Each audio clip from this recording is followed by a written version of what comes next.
평범을 거부해라. 비범한 사람이 되라. 대기업은 쳐다보지도 말아라. 사회적 가치를 창출하는, 공공의 이익을 추구하는 그런 삶을 살아라 라고 말하는 멘토들. 그 멘토들의 주장과 의견을 수많은 의견 중 하나로서 인식할 수 있다면 대회사원. 오늘도 딥한 주제로 돌아왔습니다. 딥회사원입니다. 제가 멘토를 싫어해요. 저는 존경하는 인물 없습니다. 우리가 어렸을 때 가장 많이 받은 질문 중 하나가 너 꿈이 뭐냐? 장래 희망 뭐냐? 이거랑 존경하는 인물 뭐냐? 이걸 겁니다. 정말 탑2 질문이죠. 왜 그럴까요?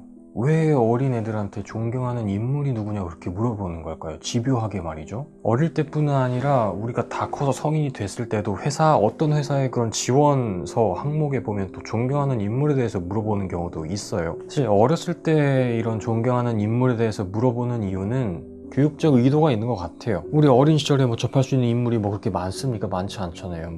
대부분 다 비슷했죠, 심지어. 그렇기 때문에 호국 보훈 정신이나 애민 정신, 효도, 그런 추상적이고 눈에 보이지 않는 그런 개념들과 가치들을 실체화해서 형상화해서 그 아이들에게 전파하려는 그런 교육적 목적을 가지고 존경하는 인물이라는 그런 피규어를 만들고 마음에 새기도록 하는 그런 교육적 의도가 다분히 있었다라는 생각이 듭니다. 회사의 지원서에 존경하는 인물을 써라. 그 지원자의 성품, 지향하는 가치, 그런 것들을 알아내기 위해서 쓰라고 하는 거겠죠. 결국에는 그런 존경하는 인물이지만, 인간이지만 그 인간이 표방하는 그런 가치들이 있었던 거죠. 인물이라는 그 매개를 통해서 발현되고 표현되고 이해되고, 그게 바로 존경하는 인물, 이것의 실체가 아닌가 싶습니다. 근데 이거 괜찮을까요? 그 인물 자체는 굉장히 다면적이고 복합적이었겠죠. 근데 우리는 그런 다각적인 측면을 얘기하지 않잖아요. 굉장히 단순화해서 그 인물에 대응되는 가치, 이런 식으로 어떤 도식을 만들어서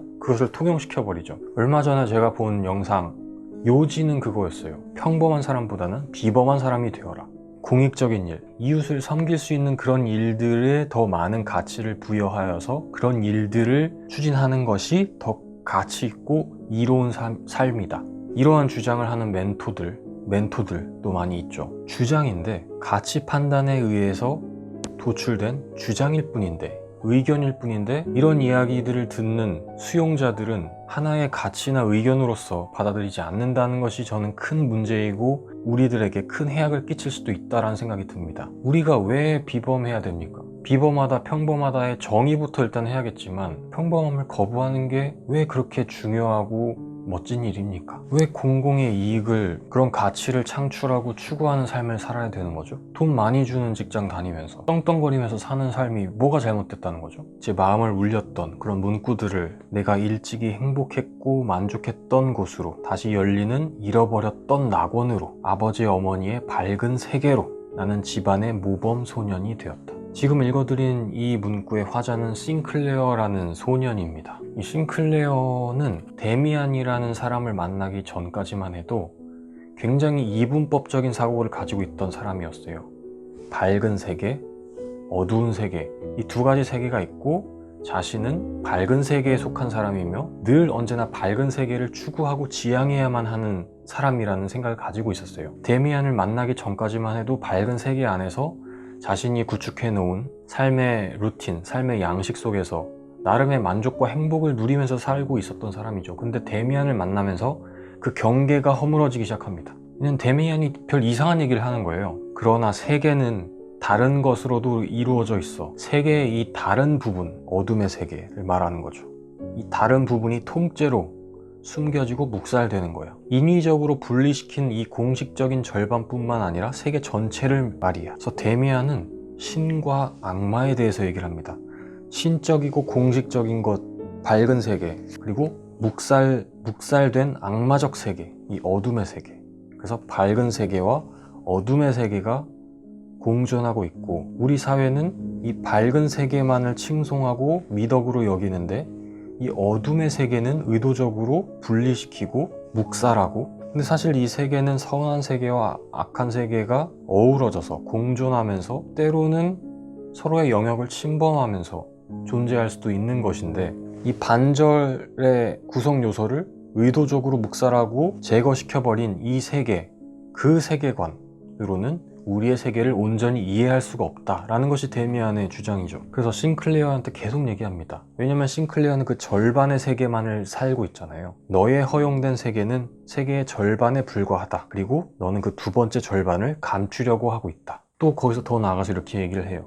금지되었다. 금지되었다라는 것은 이 선한 세계, 밝은 세계의 사람들이 봤을 때 악의 세계, 어둠의 세계에 속하는 그런 속성이라고 볼 텐데, 데미안은 금지되었다는 것은 영원한 것이 아니야, 바뀔 수 있는 거야 라고 얘기를 하죠. 그러니까 우리들 누구나 자기 스스로 찾아내야 해. 무엇이 허용되고 무엇이 금지되어 있는지. 데미안은 밝은 세계와 어둠의 세계가 공존하고 있다고 생각했고, 그 어둠의 세계를 의도적으로 분리하고 제거하려는 그 시도에 강한 반발을 가지고 있습니다. 이 두 가지의 구성 요소를 모두 이해해야만 이 세계에 대한 온전한 이해를 획득할 수 있다고 생각을 한 거죠. 우리의 신은 암락사스야.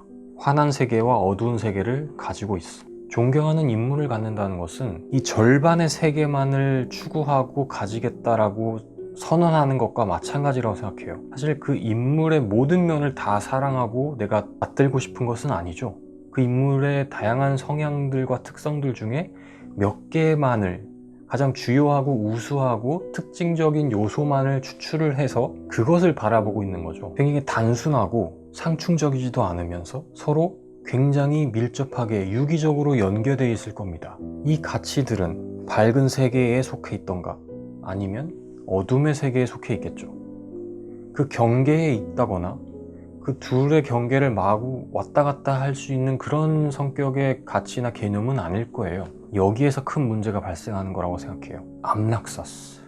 이 세계에 대한 이해를 가지기 위해선 밝은 세계와 어둠의 세계, 이 두 개의 세계를 의도적으로 내가 관찰하고 관심을 기울여야 하는데, 존경하는 인물, 사실상 존경하는 인물의 주요 가치, 특성을 추출해서 나의 눈을 밝은 세계 혹은 어둠의 세계, 여기로 굉장히 편파적인 시각과 세계관을 가지게 만든다는 것이죠. 그들의 주장과 의견을 토대로 밝은 세계, 어둠의 세계, 반절에 이 절반의 세계로 나의 세계관과 나의 시야를 제한시켜버리고 축소시켜버린다면 그것이야말로 자기 주체성을 소멸시키는 삶이 된 겁니다. 나는 나의 인생을 살아야 하고 주체적인 삶을 살아야겠죠. 그러기 위해서는 이 세계에 대한 올바른 이해, 온전한 이해, 전체론적인 이해를 갖는 것이 굉장히 중요하다고 생각합니다. 그것을 위해서 우리는 투쟁해야 되겠죠. 새는 알에서 나오려고 투쟁한다. 알은 세계이다. 태어나려는 자는 하나의 세계를 깨뜨려야 한다. 새는 신에게로 날아간다. 신의 이름은 암락사스.